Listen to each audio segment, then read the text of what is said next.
Hello, world. This is the Know Your Place podcast, and this is episode 38. I can't believe I've made it through this many. Anyway, on this week's episode, I wanted to sort of piggyback off of a previous episode, if you will, or sort of rehash a certain discussion, but go a different route. So, a few episodes ago, I did a episode about the geography of American fried chicken fast food chains. And on this week's episode, I'm going to talk about the other main staple of fast food in America chains, and that is burgers. That's right, cheeseburgers, hamburgers, chains that make the burgers. So, yeah, I'll dive right in here. Anyway, uh, I'm sure a lot of you, especially internationals, of course, have heard of McDonald's, but I'm not sure exactly how everyone if everyone knows the story behind McDonald's or sort of why it's become the number one chain. I think it is still the number one chain. It had its ups and downs, it's had its slumps. And we'll talk about some interesting things about that first. And then later on, I'm going to talk about Burger King, Wendy's, Hardee's, and I'll talk about Culver's, which is the newer one. So, McDonald's. McDonald's was founded back in the 50s by a guy named Ray Kroc, who ironically enough, bought the franchising idea off of some guys named the McDonald's brothers in California, even though he was from Chicago. So McDonald's is actually based out of Chicago. And why I say that's sort of important is I think that's partially important to why it had such large success and still has large success to some degree. Chicago is a very central place. Not to say that other chains aren't central to things. Obviously there are chains that come out of other places and they become big. But Chicago has always been known as a very central, major metropolitan area, and it always will be. It's internationally central too in some ways. Between Canada and Mexico, and it's international or it's central in the United States, and I think that is partly responsible for such the rapid growth and sort of why it's such a staple of America. Is it sort of encapsulate Chicago, if you will, to me has always kind of represented the while New York and LA are definitely bigger cities, and there's other famous cities in America, Chicago to me is the big middle American city. So it's the quintessential America city in a lot of ways, and it's kind of reflected in what McDonald's has become or is legendary for. You know, uh, it's almost become inseparable, much the same way I think a lot of people refer to Walmart these days. But there's you can't help but when you think of America, the first thing I ask international people, they either talk about Walmart or McDonald's. And I think that's just because it's known for a very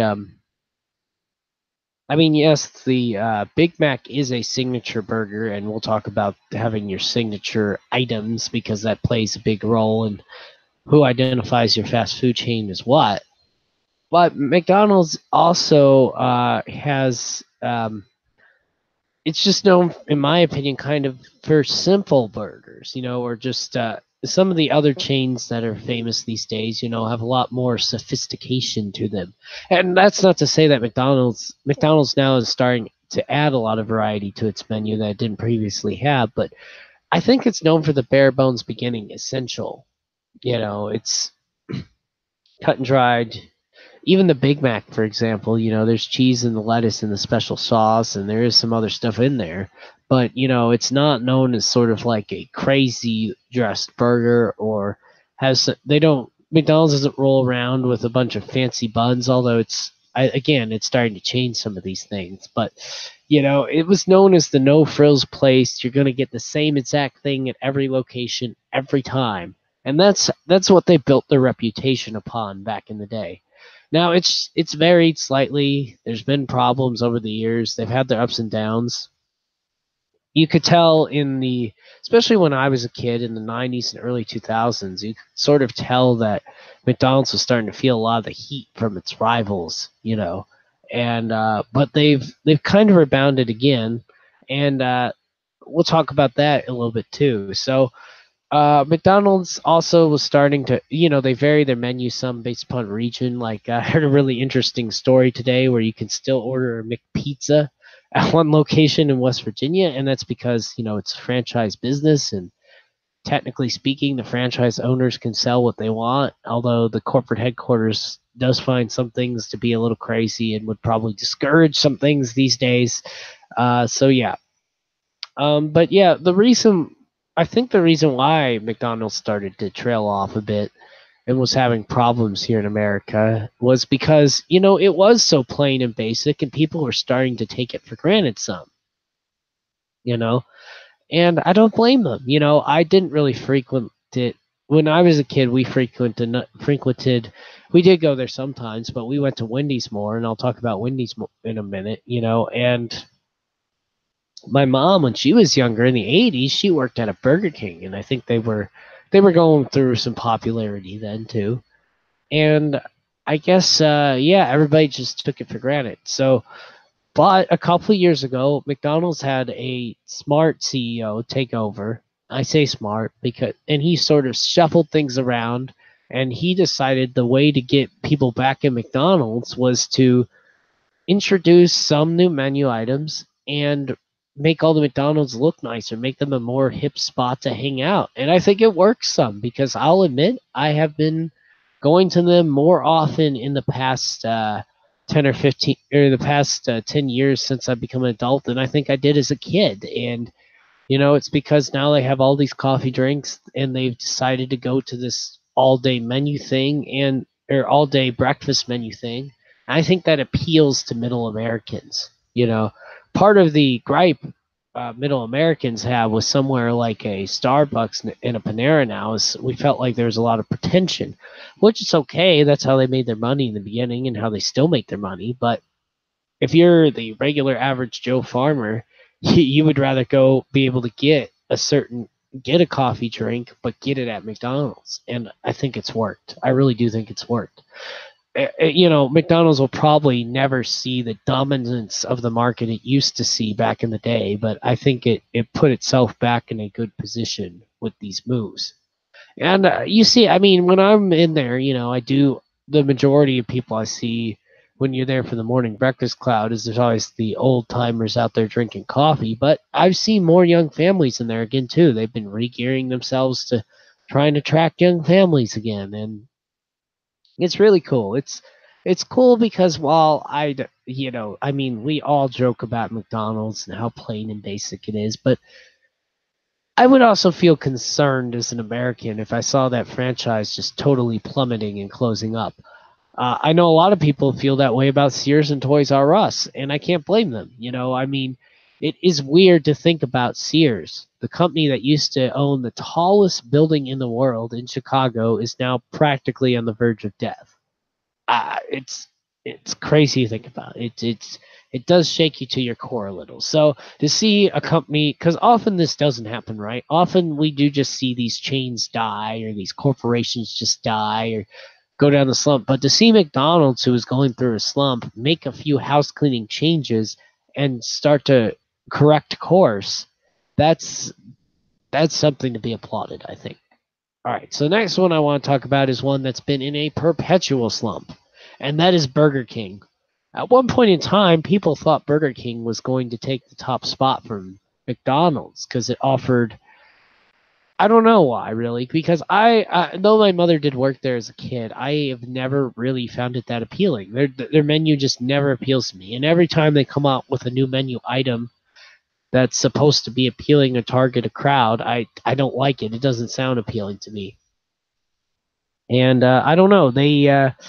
I guess they were slightly different than McDonald's. Obviously, if we talk about the Whopper versus the Big Mac, but to me, as somebody, and maybe this is just a millennial thing, maybe I don't remember what it was like in the 80s, and Burger King was super different then compared to McDonald's, but it's almost like you're ordering the basic stuff at Burger King and it's not as good as McDonald's, so you're like getting a subpar McDonald's with these basic things. And I know they tried things like they had these chicken fries, which was interesting. I kind of like them, but then like they do this other thing where they did this ad This is what epitomizes Burger King, in my opinion. Oh, I forgot to tell you where they're from. They're from Jacksonville, Florida, which played, I think, a big role in them being able to grow up faster and start competing with McDonald's because they didn't have to, they weren't starting in all the same areas as McDonald's. They eventually both overlapped each other everywhere. But I think with Wendy's, uh, becoming big and powerful for Wendy's was a slower process because they're based out of Columbus, Ohio.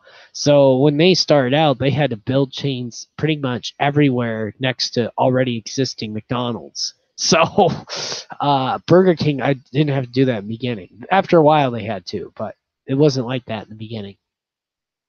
So Burger King, yeah, this ad I saw from Burger King a few years ago pretty much epitomized why I don't like Burger King.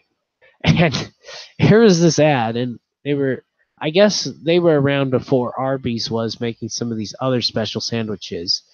Today, Arby's is known for these kind of sandwiches, but they were advertising they were bringing back the Yumbo. And the Yumbo was like this ham and cheese grilled sandwich thing. And I like a ham and cheese sandwich, but I don't like it warm and melted. But even then, if I was going to if I had the urge, I would never think to go to Burger King for that. And, so they're running this ad, and it's like got some guy in the 70s with the 70s glasses on advertising this Yumbo. And it's like, man, this chain, it just feels so dated and out of place. It doesn't feel like it belongs in modern times. Feels like it should be requisite, forced back in there. It should be just forgotten about. I feel really bad to say this about them because it is pretty funny to see the king suit guy go around and dress up and photobomb things. And I guess that strategy's working some for them, but you can really tell that they've just been plummeting. Their profits are not where they used to be, and they just seem more and more out of touch with reality. So yeah, and I also found out they merged with Tim Hortons, so maybe my Canadian friends can tell me if Tim Hortons is keeping them afloat or what the deal is with that. So another one I wanted to talk about is probably still my favorite national chain, although the last one I'll talk about is probably becoming my new favorite national chain. But Wendy's is an interesting story because Dave Thomas, the founder of Wendy's, of course, he named it after his daughter, but he used to work for Colonel Sanders from KFC. So he learned everything he knows about franchising from KFC, just he did it with burgers. And what Wendy's did and they continue to do that has really allowed them to exist in all these places where there's already McDonald's because, like I said again, I understand Columbus and Chicago are not right on top of each other, but that's kind of hard to break into a market that was so dominated by McDonald's. Is that Wendy's has always offered a rotating menu and different things. And, when you want to try something new, you think of Wendy's. You're like, ooh, what hot new thing are they offering? And they were also the first one I remember going to and ordering a bunch of other sides besides fries too. So they had all kinds of stuff going on. They really were. They always seem to be very cutting edge, if you will. They're the cutting edge chain, in my opinion, of these. And it's so funny because I lost my train of thought there. Anyway, they started out in Columbus and Dave Thomas and his daughter Wendy, and then I was reading about their history some more, and it's funny, they are not known for a signature sandwich, right? You don't go there and they now have the bacon juicy or something and Dave's special, but still, you're not known for a special sandwich. They're known for, like I said, I guess if we had to say one, maybe they had the Baconator first, but again, you can go there, you can order some spicy chicken sandwiches, you can order your burgers, you can order all kinds of things, and it's almost like it's fun to take your family there because at least your family can everybody they got something for everybody to be satisfied with. Whereas back in the day before McDonald's really expanded its menu and Burger King expanded their menu, it was sort of limited. It was sort of there was a peak to it, and yeah, it's cool. It's fun, and I just love Wendy's. I used to stop there all the time. Although I will say I've stopped there a little less frequently than I used to. But I like their burgers better. I know some people claim there's not any difference, and they ran that whole "Where's the beef" campaign, and some people say the squares are weird. I don't know. To me, the beef has always tasted fresher. Maybe I think some people like their burgers dressed differently or prefer them to be dressed. They don't care as much to me, but I just love good solid beef in my burger. So that's why I like Wendy's. And and I liked all the options you could get for sides from Wendy's, and they have chili cheese fries and all kinds of interesting things. The next chain I'm going to talk about is Hardee's. And Hardee's actually started in North Carolina. If you remember the episode I did about fried chicken, so did Bojangles. But Hardee's is it's a really weird cat because it was kind of like Burger King, where it started in North Carolina, so it was allowed to go nationally faster, in my opinion, because again, you didn't have to put one up right next to McDonald's everywhere. Same thing with Burger King or Burger King everywhere. But it seemed like it was plummeting, getting out of date, and it's always been known for. I was looking up what its signature burger was, and its signature burger back in the day was called a Big Twin, and I want to point out why this sets Hardee's apart. They called. I remember for a while when I was a kid, they were always calling their burgers thick burgers. They are known for being the fattest. I can't even say this with a straight face. Their stuff is known for being just loaded to the gills with fat, just being real hearty, hardcore stuff. Like it seems like it's coming straight out of the lard. And they have biscuits for breakfast, real intense biscuits, and that's what they're known for. And for a while, I think that it was starting to hurt them, and they were starting to decline a little. But then they merged with Carl's Jr. On the West Coast, and the growth on the West Coast, I think, has allowed them to stay afloat on the East Coast long enough that they've sort of changed their menu a bit too. And I go back there some. My wife goes there more than I do, but I think they've changed their menu a bit, that it's more diverse again, and you can get some interesting things there. But I can't help it. Every time I'm there, I just feel like it's super fattening. I feel like I gotta stretch my belt out one belt loop or something. It's it's crazy. But it's pretty good. It just feels really heavy.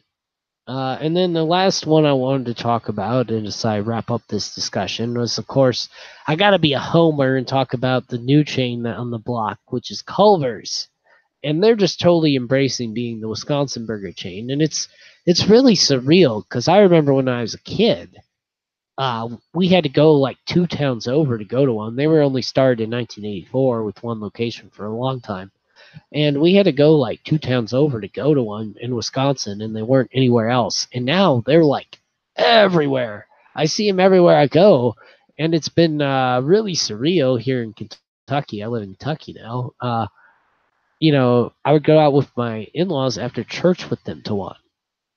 I never imagined a time when I would be going to a Culver's in Kentucky. And of course, I think part of their rapid growth is, I think people just love the Wisconsin branding thrown behind it. But, I think also they have a very wide variety of sides, and they're really big in the soup game. They always have lots of different soups available, and they rotate that a lot. And then they also have custard, and because it's not exactly like ice cream, people always get a taste for the dramatic flair. Say, what is this weird substance? I want to try the weird custard and be weird. So yeah, novelty is good, especially in such a saturated market such as fast food burgers. And I don't know, I do love Culver's. Uh, Something that's slightly different about the Wisconsin burgers, other than the fact they butter the buns before they bake them in a way that calls them a butter burger, is they also seem to put a little more sirloin in them, and they pad them out real thin. And I like it that way. It tastes really good. And my favorite burger place in Wisconsin. It's not a chain outside of Milwaukee. It does this. Its burgers are almost identical to Culver's, except it's a larger. Yeah, they make theirs the same way, so that's why I like it so much. Anyway, those are the major burger chains and where they started. I'm sure I could make a list of a bunch of other ones. I could talk about A&W, but I don't really know much about that, and they're not huge. Or Checkers and Raleigh's, they could be bigger too. So anyway, go ahead and comment in my comment section below. Which one do you like? Are you international? Have all of these reached you yet? I don't think Culver's has. I don't know if Hardee's has either. Wendy's, I've heard, is now getting somewhat international. So yeah, hook me up. Peace.